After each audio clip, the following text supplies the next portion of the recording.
وعنا وناكسن daawadayaal kuna soo dhawaada wararkii ugu dambeeyay ee ka dhaca Soomaaliya iyo caalamka qodobada aad ku daawan doontaan wararkeena waxa kamid ah khilaafkii ugu cuslaa oo soo kala dhaxgalay ciidanka NISA iyo ciidamada AMISOM kadib markii laga dalbaday ciidanka nabadgelyada in ay iskaga guuraan bara kontarool ay ku lahaayeen gudaha xarunta Xalane xubno ka tirsan mucaaradka Soomaaliya oo kordhiya ilaaladooda kadib markii ay soo baxday cabsi xoog leh oo ay ka qabaan weerar lagu qaado iyo qaraxyo lagu qaarijin karo ra'iisul wasaaraha xukuumadda Soomaaliya oo bilaabay qorshe xilka looga qaadayo qaar ka mid ah saraakiisha ciidamada xilli ay xoogeysatay xiisada kala dhaxaysa madaxweyne Farmaajo iyo ciidamada ammaanka ee dawladda Soomaaliya oo gacanta ku dhiga gaari sida qaraxyo iyo raggii la socday xilli ay sameynayeen howlgalo amni xaqiijina intaasi daawadayaal waxay ahaayeen qodobadii ugu waaweynaa wararkeena imikiyaatana u diyaar garooba daawashada iyagii oo inta ka dhameystiran waa 6 bisha afraad sanada 2022 hadii ay taamarkii kuugu horeyso oo soo booqatay channelkeena ilaawina subscribe tiraadid kadibna aad furatid calaamada gambaleelka si ay kuu soo gaaraan wararkii ugu dambeeyay ee ka dhaca Soomaaliya iyo caalamka siina gaarsii saaxiibadaada jecel horumarka dalka adigoo ku sheer gareynaya baraha bulshada inagoo ka dheeraanayna wax walba oo dalkeena dib u celin kara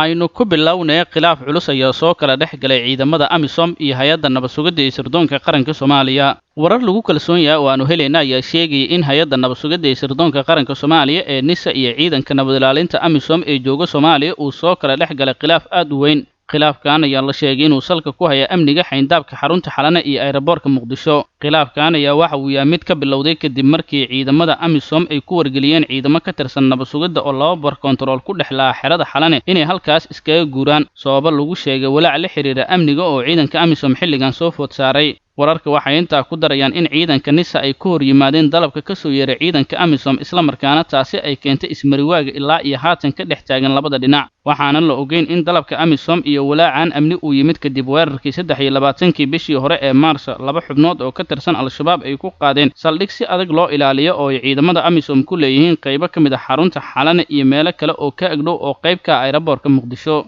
khilaafka cusub ee soo kala dhaxgal labada dhinac ayaa waxa uu ku soo beegmayaa kadib fariintii ugu dambeysay ee hay'adda NISA ay soo dhigtay barteeda Twitterka midaas oo ay ku sheegtay in ay jiraan isku dayo al-shabaab ay doonayaan inay ku qaarijiyaan madaxweyne Farmaajo iyo ra'iisul wasaare Roble wararka qaar ee xilligan aan ka helayna aeroboorka Muqdisho ayaa waxay sheegayaan in ay wadaan ciidanka AMISOM dhaqdhaqaaq ciidan oo ay kaga gol leeyihiin in gabi ahaanba ciidanka NISA laga saaro aeroboorka Muqdisho iyo xarunta Xalane qayb ay ka joogaan labada bar kontarool oo AMISOM xilligan ay ka dalbatay NISA inay iskaga guuraan ayaa la sheegay inay tahay labada goobood ee ugu muhiimsan ee ciidanka NISA ay gacanta ku hayaan waxaa la diyaariyay ciidamo AMISOM ka tirsan kuwaas oo la sheegay inay yihiin booliis isla markaana la wareegay labadan bar kontarool ee xilligan laga qaadayay ciidanka nabadgelyada ee sirdoonka qaranka Soomaaliya waxaa la sheegay ciidanka AMISOM inay cabsi ka muujinayaan weerar al-shabaab ay gudaha ugu soo galaan xarunta Xalane isla markaana ay ku dilaan saraakiil ka tirsan AMISOM iyo wakiilada qaar ee safaaradaha kule Muqdisho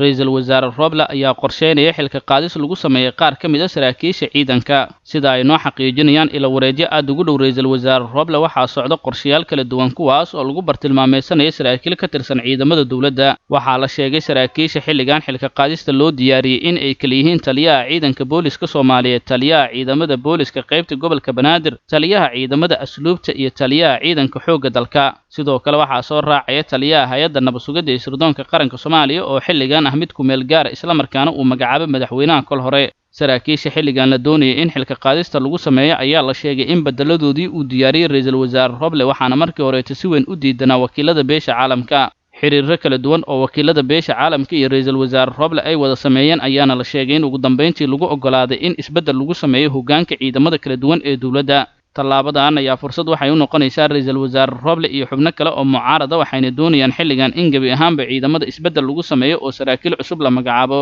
taliyaasha sida gaarka ra'iisul wasaare Roble uu doonayo xilka qaadista inuu xilligan ku sameeyo ayaa la sheegay inay kala yihiin taliyaha qaybta booliska gobolka Banaadir iyo taliyaha hay'adda NISA ee ku meel gaarka ah labadaas shakhsi ayaa la sheegay inay yihiin labada xilligan ra'iisul wasaare Roble uu indhaha ku hayo isla markaana uu ogaay inay meel mariyaan qorshayaasha madaxweyne Farmaajo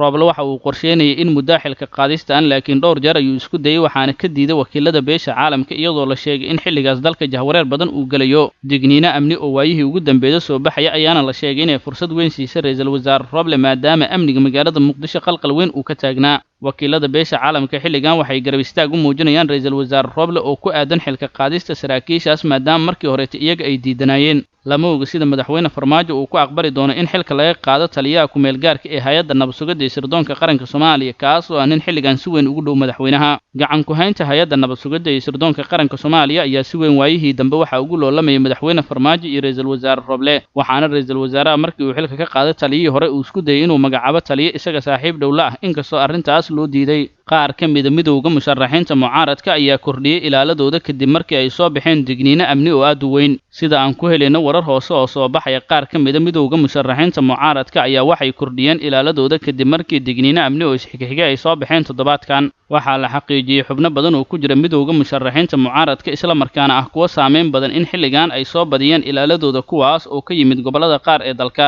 ciidamadan ayaa la sheegay xilligan lagu kordhiyay ilaalada mucaaradka inay qayb ka yihiin ciidankii badbaado qaran isla markaana ah military ka tirsan dowladda federaalka Soomaaliya. madaxweynihii hore ee dalka ayaa ugu horreeyay shakhsiyaadka kordhiyay ilaaladooda kadib markii laga digay in xubno ka tirsan mucaaradka iyo xildhibaanada cusub ee baarlamaanka 11aad in la qaarijin karo. digniintii weyneed ee dhinaca amniga oo ay soo saartay hay'adda nabad sugidda iyo sirdoonka qaranka Soomaaliya ayaa siyaabo kala duwan loo macneeyay. siyaasiyiinta qaar ayaa ku sheegay in ra'iisul wasaare Roble aanan loo socon, laakiin shakhsiyaad kale oo mucaarada iyo xildhibaano ka tirsan baarlamaanka 11aad lagu qaarijin rabo. waqtigaas wixii ka dambeeyay xubno badan oo mucaarada ayaa bilaabay in ciidamo cusub ay u yeertaan kuwaas oo ku sugnaa labada shabeelle isla markaana soo gaaray magaalada Muqdisho. aagaga ay degan yihiin mucaaradka Soomaaliya ayaa lagu arkayaa ciidamo aad u hubaysan iyo gawaari dagaal, waxaana meelaha qaar ay u diidayaan inay maraan dadka socotada kuwaas oo lugeynaya lagana cabsi qaba inay isqarxiyaan. qaraxyada qaar ee digniinta laga soo saaray ayaa qaarkood la sheegay inay yihiin kuwo loo adeegsanaya dad isku soo xira walxaha qarxa, taas ayaana keentay in sare loo qaado ilaalada xubno ka tirsan mucaaradka.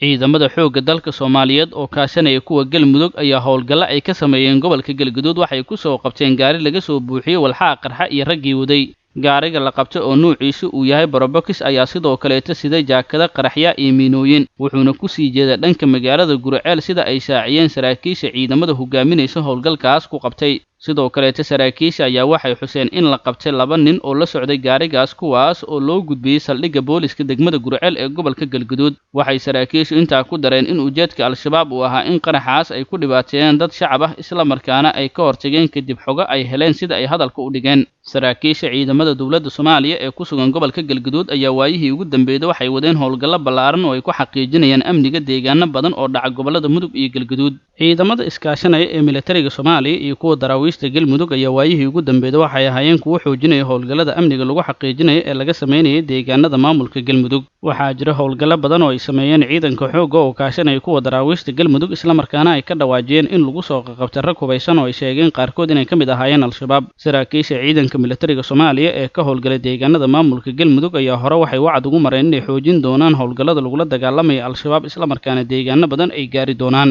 waxaa jira deegaano badan oo dhaca Mudug iyo Galgaduud isla markaana maamulka Galmudug ka mid ah gacantana ay ku hayaan al-shabaab, walow maamulka Galmudug dhowr jeer uu ku celceliyay in deegaanadaas uu soo celin doono gacantiisa ka maqan. intaasina daawadayaal waxaa ku dhan wararkii ugu dambeeyay ee ka dhaca Soomaaliya iyo caalamka. waadna ku maadsantihiin la socodkiina iyo la saanqaadkiina. wixii aragti ood noo haysaana noogu raaba qaybta hoose ee commentiga.